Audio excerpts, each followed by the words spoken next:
劉主席、秘書長、各位校董、溫院長、各位嘉賓、各位教師、各位同學，首先我要祝賀在座各位新入學嘅同學，今日係你哋嘅大日子。經過多年嘅努力，你哋終於考入到心儀嘅學院，去修讀到心儀嘅學科，正式成為澳門鏡護理學院嘅本科新生同埋博碩士研究生。恭喜恭喜！你哋嘅父母同埋師長必定感到十分欣慰，並且以你為榮。我來自香港，曾經喺香港中文大學服務咗多年，做過外科學系主任、醫學院院長，亦做過校長。2002年，香港特別行政區行政長官董建華先生邀請我加入佢嘅問責團隊，出任教育統籌局局長。我離開中大嗰個時候呢，我相信你哋大概都未曾出世，但係我好記得喺中大醫學院每年嘅開學禮上，都可以見到一群神采飛躍嘅醫科新生，佢哋既興奮又雀躍，年輕嘅面上洋溢着自豪，眼睛裏充滿咗喜悅，好似要話俾全世界聽：我得咗啦，夢想成真啦！今日我見到你哋，令我想起昔日嘅中大醫科新生。各位同學，你哋亦有冇夢想成真嘅感覺呢？如果考入嘅護理學院曾經係你哋嘅夢想，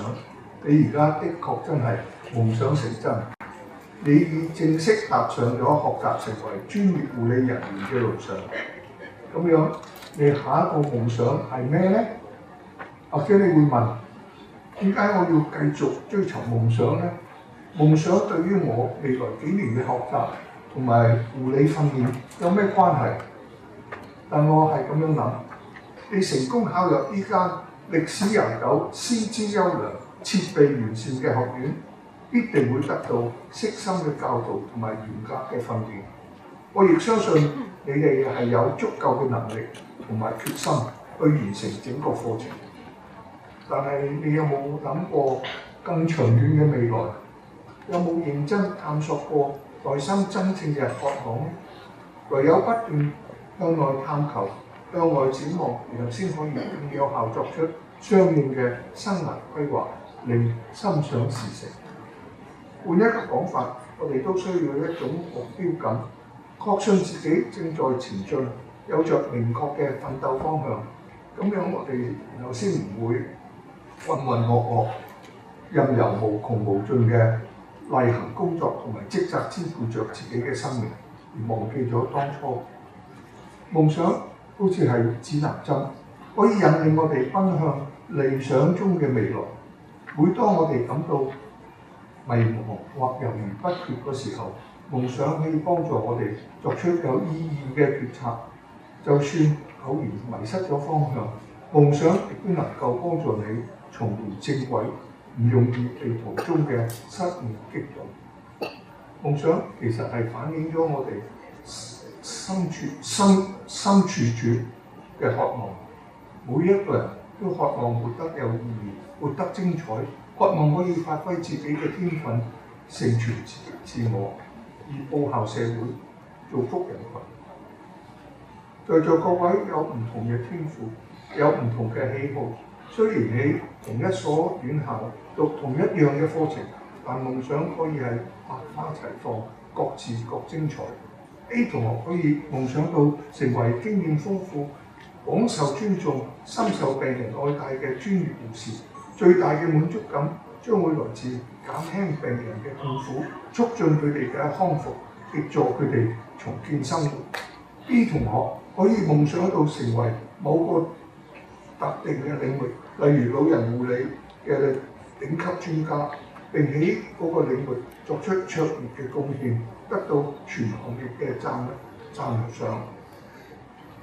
C 同學可以夢想成為某地區或某國際醫療決策機構嘅掌舵人，旨在制定同埋推動正向變革，造福全人類。D 同學更可以夢想成為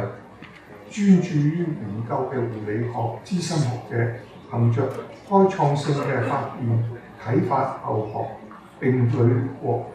殊榮。你自己又點樣呢？如果你仲未曾揾到你自己下一個夢想，接落嚟幾年嘅學習同埋訓練將會係十分重要。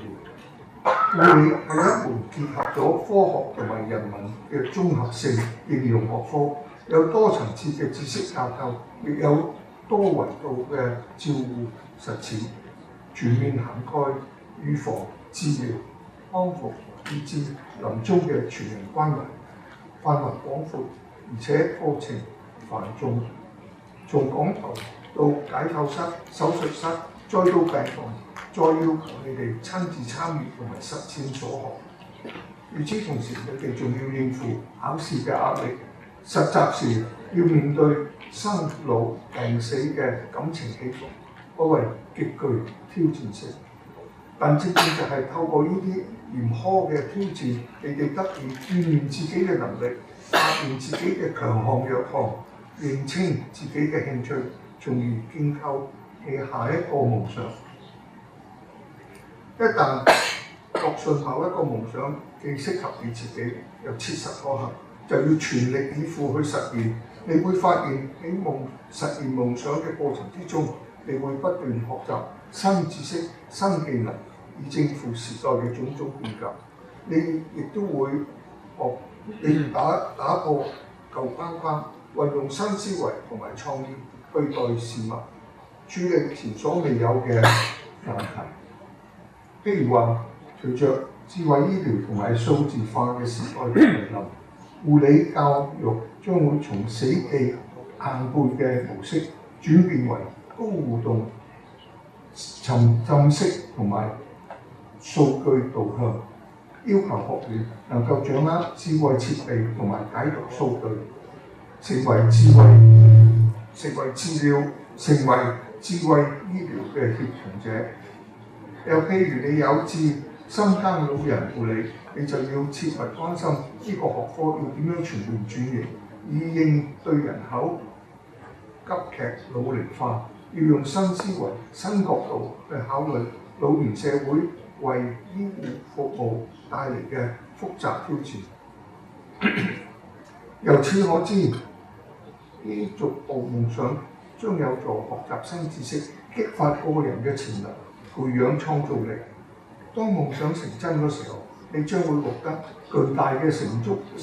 感同埋滿足感。你會變得更堅強、更有韌性，有信心可以走得更遠，接受下一個夢想嘅挑戰，活出豐盛嘅人生。